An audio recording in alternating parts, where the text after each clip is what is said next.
आइए दोस्तों, current affair की सीरीज में आज हम लोग प्रैक्टिस टेस्ट नंबर 1 देखेंगे। इसमें देखिए पहला सेट में पहला क्वेश्चन क्या है कि हाल ही में किस अंतरिक्ष एजेंसी के द्वारा पहला शुक्र ग्रह पर अपना ऑर्बिटर जो है इनविजन नामक भेजने की घोषणा किया है। तो याद रखिएगा, European space agency, European space agency जो कि एक यूरोपियन संघ की अंतरिक्ष एजेंसी है, उसके द्वारा जो है इनविजन भेजने की कोशिश की गई है, ध्यान रखिएगा।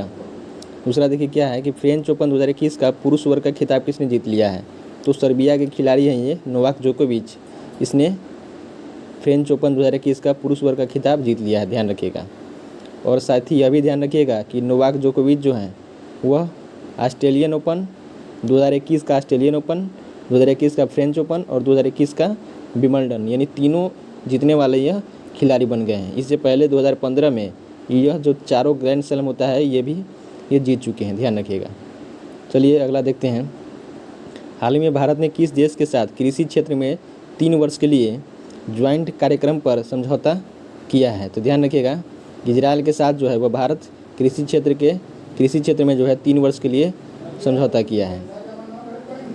देखिए चौथा क्वेश्चन में क्या है, ये हाल ही में युवा पीएम योजना किस मंत्रालय की पहल है। तो ध्यान रखिएगा, युवा पीएम योजना जो है वह शिक्षा मंत्रालय के एक पहल है। इसमें क्या किया जाएगा कि जो युवा हैं उनको बेहतर तरह से ट्रेनिंग दिया जाएगा, शिक्षा डेवलपमेंट एंड शिक्षा स्किल के लिए जो है उनको अच्छी तरह से ट्रेनिंग दी जाएगी, ध्यान रखिएगा। इसका हो जाएगा युवा पीएम किससे है, तो शिक्षा मंत्रालय से, ध्यान रखिएगा। चलिए देखिए आगे क्या है कि केंद्र सरकार ने हाल ही में किस भारतीय राजनेता के जन्म दिवस को पराक्रम दिवस के रूप में मनाने का निर्णय लिया है। तो ध्यान रखिएगा, सुभाष चंद्र बोस की जो जन्म तिथि है उनको यानी कि पराक्रम दिवस के रूप में भारत सरकार बनाने का निश्चय किया है, ध्यान रखिएगा। इनका जन्म जो है वह कब हुआ था, तो ध्यान रखिएगा 23 जनवरी 1897 को जो है इनका जन्म हुआ था। तो याद रखिएगा, राष्ट्रीय पराक्रम दिवस कब मनाया जाता है, तो 23 जनवरी को। देखिए राष्ट्रीय युवा दिवस 2021 की थीम क्या थी। तो ध्यान रखिएगा, राष्ट्रीय युवा दिवस 2021 की जो थीम थी वह युवा उत्साह नए भारत का। इसमें इस बार किसकी थीम थी, और याद रखिएगा राष्ट्रीय युवा दिवस कब मनाया जाता है, तो राष्ट्रीय युवा दिवस जो है वो 12 जनवरी को मनाया जाता है और स्वामी विवेकानंद के जन्मतिथि के दिवस पे मनाया जाता है, ध्यान रखिएगा। चलिए आगे देखते हैं। पुस्तक द कॉमनवेल्थ ऑफ क्रिकेट के लेखक कौन हैं। तो याद रखिएगा Ramachandra Guha. The Commonwealth of cricket के लेखक कौन है, तो रामचंद्र गुहा है। चलिए आगे देखते हैं। पूर्वोत्तर भारत का पहला खेलो इंडिया स्पोर्ट्स स्कूल का उद्घाटन किस राज्य में किया गया है। तो किस में किया गया है, मेघालय में, ध्यान रखिएगा, मेघालय में। और पहला खेल यूनिवर्सिटी जो है वह किस में स्थापित किया गया है, तो याद रखिएगा मिजोरम में, ये भी ध्यान रखिएगा। चलिए आगे देखते हैं। पश्चिम बंगाल में जल परिवहन में सुधार के लिए हाल ही में सरकार ने किस संस्था के साथ ऋण समझौता किया है। तो ध्यान रखिएगा विश्व बैंक के साथ, ध्यान रखिएगा। तो पश्चिम बंगाल सरकार ने विश्व बैंक के साथ जो है जल परिवहन के सुधार के लिए अभी एक समझौता किया है। तो ध्यान रखिएगा किसका के साथ, तो विश्व बैंक के साथ। चलिए आगे देखते हैं। BBC Indian sports women of the year पुरस्कार से 2020 से किसे सम्मानित किया गया है। तो याद रखिएगा कोनेरू हम्पी, किसको सम्मानित किया गया है, तो कोनेरू हम्पी को, ध्यान रखिएगा। चलिए आगे देखते हैं। हाल ही में दुनिया की सबसे तैरती हुई सौर ऊर्जा परियोजना का निर्माण किस नदी पे किया गया है, तो गोदावरी नदी पे, ध्यान रखिएगा। चलिए देखिए क्या है अगला क्वेश्चन 12 नंबर। हाल ही में किस राज्य सरकार के द्वारा लॉन्च पैड योजना की शुरुआत की गई है। तो लॉन्च पैड योजना की शुरुआत मध्य प्रदेश सरकार के द्वारा किया गया है और मध्य प्रदेश के मुख्यमंत्री कौन है, तो शिवराज सिंह चौहान है। याद रखिएगा मध्य प्रदेश सरकार के द्वारा भी योजना भी चलाया गया था, अंकुर योजना चलाया गया था, ध्यान रखिएगा, जो कि वृक्षारोपण से संबंधित था, ठीक ना। चलिए आगे देखते हैं। भ्रष्टाचार को कम करने तथा पारदर्शिता को दर्शाने के लिए बढ़ाने के लिए किस राज्य या केंद्र शासित प्रदेश द्वारा सतर्क नागरिक मोबाइल ऐप लॉन्च किया गया है। तो याद रखिएगा किसके द्वारा लॉन्च किया गया है, तो जम्मू कश्मीर के द्वारा। जम्मू कश्मीर के जो गवर्नर है, याद रखिएगा जम्मू कश्मीर के जो उपराज्यपाल हैं मनोज सिन्हा, उन्हीं के द्वारा जो है सतर्क नागरिक मोबाइल ऐप जो है वो लॉन्च किया गया है, जो कि भ्रष्टाचार को कम करने तथा पारदर्शिता को बढ़ाने का काम करेगी, ध्यान रखिएगा। चलिए आगे देखते हैं। हाल ही में जारी हेनले पासपोर्ट इंडेक्स सूचकांक 2021 में भारत को कौन सा स्थान मिला है। तो याद रखिएगा हेनले पासपोर्ट सूचकांक 2021 में भारत को 84वां स्थान मिला है। ध्यान रखिएगा, जबकि 2020 में था, 2020 में भारत का 85वां रैंक था। ध्यान रखिएगा, इसमें पासपोर्ट सूचकांक में तीन टाइप के सूचकांक जारी किया गया है। इसमें पहला सूचकांक के अनुसार इंडिया का रैंक जो है 84वां है, जबकि दूसरा सूचकांक के अनुसार 85वां है, और जबकि तीसरे सूचकांक के अनुसार इंडिया का रैंक उसमें कितना है, 92 है। ध्यान रखिएगा, और इसमें पहला सूचकांक में पहला रैंक किसका है, तो जापान का। ध्यान रखिएगा। जनवरी 2021 में संयुक्त राष्ट्र द्वारा जारी रिपोर्ट के अनुसार सबसे ज़्यादा प्रवासी भारतीय किस देश में स्थित हैं, तो याद रखिएगा सऊदी अरब में। ध्यान रखिएगा, सॉरी इसका संयुक्त अरब अमीरात में। ध्यान रखिएगा, किसमें, तो संयुक्त अरब अमीरात में। ध्यान रखिएगा। चलिए आगे देखते हैं।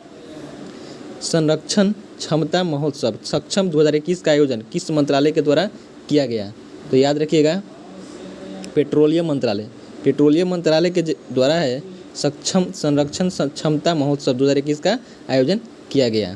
तो ध्यान रखिएगा किसके द्वारा, पेट्रोलियम मंत्रालय के द्वारा। चलिए आगे देखते हैं। देखिए, हाल ही में रेलवे बोर्ड के नए अध्यक्ष एवं सीईओ के रूप में किसे नियुक्त किया गया है, तो याद रखिएगा हाल ही में रेलवे बोर्ड के नए अध्यक्ष एवं सीईओ जो है वह सुनीत शर्मा को बनाया गया है। इससे पहले ध्यान रखिएगा कि रेलवे बोर्ड के पहले सीईओ कौन थे, तो विनोद यादव थे। ध्यान रखिएगा, लेकिन जबकि दूसरे सीईओ एवं अध्यक्ष जो है वह सुनीत कुमार शर्मा को बनाया गया है। ध्यान रखिएगा, सुनीत शर्मा हो गए। चलिए आगे देखते हैं।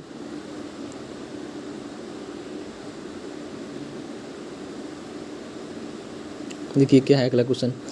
देश में खिलौने के निर्माण के लिए विकास को बढ़ावा देने के लिए किस मंत्रालय के द्वारा टैकथॉन 2021 की शुरुआत किया गया है, तो याद रखिएगा उपरोक्त सब यानी तीनों मंत्रालय मिलकर, शिक्षा मंत्रालय, महिला एवं बाल विकास मंत्रालय और कपड़ा मंत्रालय, यह तीनों मिलकर जो है वह टैकथॉन 2021 की शुरुआत की है। इसमें खिलौनों के निर्माण के लिए विकास को बढ़ावा दिया जाएगा। चलिए आगे देखते हैं। 19वां नंबर क्या है। भारत के पहले इथेनॉल संयंत्र की स्थापना किस राज्य में की जाएगी, तो याद रखिएगा इसमें किस में किया जाएगा, तो छत्तीसगढ़ में। ध्यान रखिएगा, भारत के पहले इथेनॉल संयंत्र की स्थापना किस राज्य में किया जाएगा, तो छत्तीसगढ़ के सीएम कौन है, तो भूपेंद्र सिंह बघेल है। ध्यान रखिएगा। चलिए आगे देखते हैं।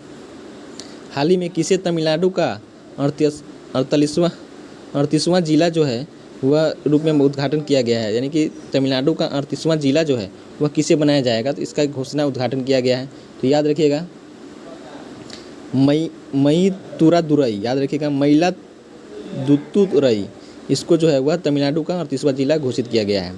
चलिए आगे देखते हैं। 21वां नंबर। कारावास के ऐतिहासिक महत्व को देखते हुए हाल ही में किस राज्य सरकार ने जेल पर्यटन की शुरुआत की है, तो जेल पर्यटन की शुरुआत जो है वह भी महाराष्ट्र सरकार ने किया है।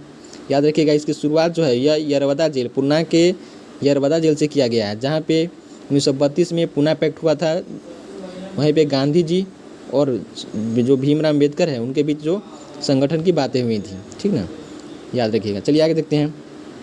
किस रेलवे जोन ने 3.5 किलोमीटर लंबाई की सबसे लंबी मालगाड़ी वास्की को लॉन्च किया है, तो याद रखिएगा इसके द्वारा जारी किया गया, तो दक्षिण पूर्व मध्य रेलवे के द्वारा यह 3.5 किलोमीटर की सबसे लंबी मालगाड़ी वास्की को लॉन्च किया गया है। चलिए आगे देखते हैं। देखिए, देश का सबसे बड़ा मल्टी मॉडल लॉजिस्टिक पार्क किस शहर में बनाया जा रहा है, तो याद रखिएगा देश का सबसे बड़ा मल्टी मॉडल लॉजिस्टिक पार्क जो है वह अहमदाबाद, गुजरात के अहमदाबाद में बनाया जा रहा है। ध्यान रखिएगा। चलिए आगे देखते हैं। हाल ही में भारत के किस पड़ोसी देश में राष्ट्रपति एवं प्रधानमंत्री को गिरफ्तार कर वहां की सेना ने तख्ता पलट कर 1 साल के लिए आपातकाल की घोषणा कर दी है, तो याद रखिएगा म्यांमार, भारत के पड़ोसी देश जो म्यांमार है वहाँ पे सेना ने क्या किया है, वहाँ के राष्ट्रपति एवं प्रधानमंत्री को गिरफ्तार कर लिया है और वहाँ की सेना 1 साल के लिए आपातकाल की घोषणा कर दी है। तो ध्यान रखिएगा कौन से देश में, तो म्यांमार में। ध्यान रखिएगा। और म्यांमार जो है वह भारत के साथ सीमा बनाने वाला सबसे तीसरी बड़ी देश है, ये भी ध्यान रखिएगा। चलिए अब लास्ट क्वेश्चन देखते हैं क्या है। योवेरी मुसेवेनी हाल ही में किस देश के राष्ट्रपति बने हैं, तो याद रखिएगा युगांडा के जो है राष्ट्रपति अभी हाल ही में बने हैं, उनका नाम क्या है, तो योवेरी मुसेवेनी। ध्यान रखिएगा योवेरी मुसेवेनी। चलिए दोस्तों ठीक है, आज के सेशन में इतना ही। फिर अगले सेशन में हम लोग 25 से जो 50 तक लेगा अगला जो क्वेश्चन आएगा उसका डिस्कशन करेंगे। चलिए दोस्तों, थैंक यू। जय हिंद, जय भारत।